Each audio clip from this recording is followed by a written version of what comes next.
মাননীয় স্পিকার, এই যে চেয়ারটা আপনি দেখছেন, যেই চেয়ারে আমি এখানে বসছি আপনার সামনে মাননীয় স্পিকার, এই চেয়ারটি খুব কঠিন একটি চেয়ার মাননীয় স্পিকার।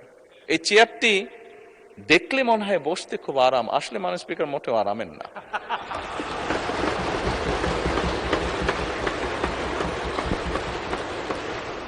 এই চেয়ারটিতে বসলে মাননীয় স্পিকার প্রতি মুহূর্তে মনে হয় যে আগুনে তপ্ত হিট আসছে মাননীয় স্পিকার।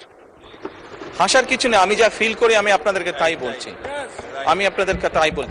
মাননীয় স্পিকার, এই চেয়ারের থেকে উঠে দাঁড়িয়ে আপনার সামনে বক্তব্যে আমি হয়তো অনেক পপুলার কথা বলতে পারতাম, যেটাতে আরো অনেক বেশি তালি হতো মাননীয় স্পিকার। কিন্তু এই চেয়ার আমাকে বলে যে আমি সবসময় পপুলার কথা বলতে পারি না, আমাকে সেটাই বলতে হবে। মাননীয় স্পিকার, একজন রাজনীতিবিদ হিসাবে আমারও তো ইচ্ছা করে পপুলার কথা বলতে, যাতে জোরে জোরে তালি পায়, কিন্তু এই চেয়ার প্রতি মুহূর্তে আমাকে স্মরণ করে দেয়, no, you have to take the right decision, not the popular decision.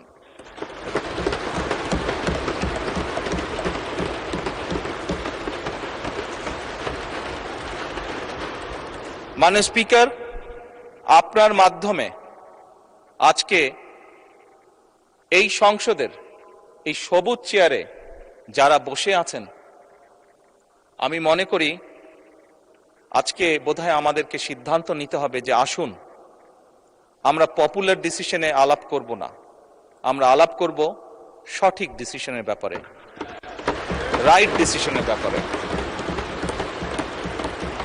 মাননীয় স্পিকার, আজকে এই সংসদ অধিবেশনের শেষ দিন, আজকে অধিবেশন শেষ হয়ে যাবে।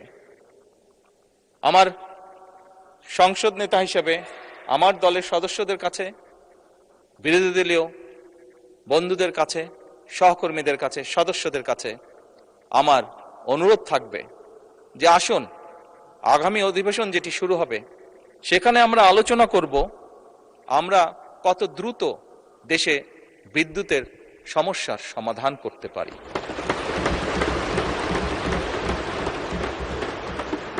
মাননীয় স্পিকার, আমরা আলাপ করতে চাই, আমি আলাপ করতে চাই আগামী সংসদে কত দ্রুত আমরা কত বেশি সংখ্যক মানুষের কর্মসংস্থান, দেশেই হোক বিদেশি হোক, তৈরি করতে পারি।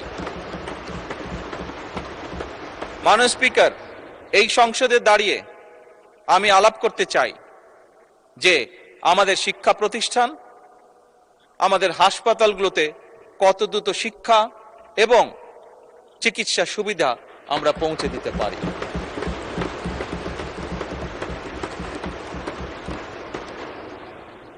মাননীয় স্পিকার, দিনের কার্যবিধিতে আপনি যখন শুরু করেন, বিভিন্ন সময় বিভিন্ন সংসদ সদস্য বলে ওঠেন তার এলাকায় রাস্তা লাগবে, তার এলাকায় ব্রিজ লাগবে, কারো এলাকায় কালভার্ট লাগবে।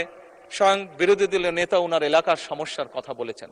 মাননীয় স্পিকার, আমরা যদি দেশের পরিস্থিতি স্থিতিশীল রাখতে না পারি, দেশে আমরা যদি অর্থনৈতিকভাবে শক্তিশালী করতে না পারি, মাননীয় স্পিকার, বর্তমান প্রেক্ষাপটে যেখানে 30 লক্ষ কোটি টাকার ঋণ নিয়ে এই সংসদ দেশ পরিচালনা শুরু করেছে, সেই দেশকে আমরা এগিয়ে নিতে পারবো না।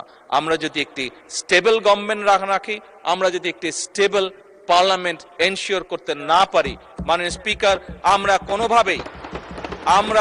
কোনোভাবেই এই দেশকে সামনে নিয়ে যেতে পারবো না। মাননীয় স্পিকার, এই দেশকে যদি সামনে নিতে হয় তাহলে অবশ্যই আমাদের উভয় পক্ষকে একসাথে কাজ করতে হবে।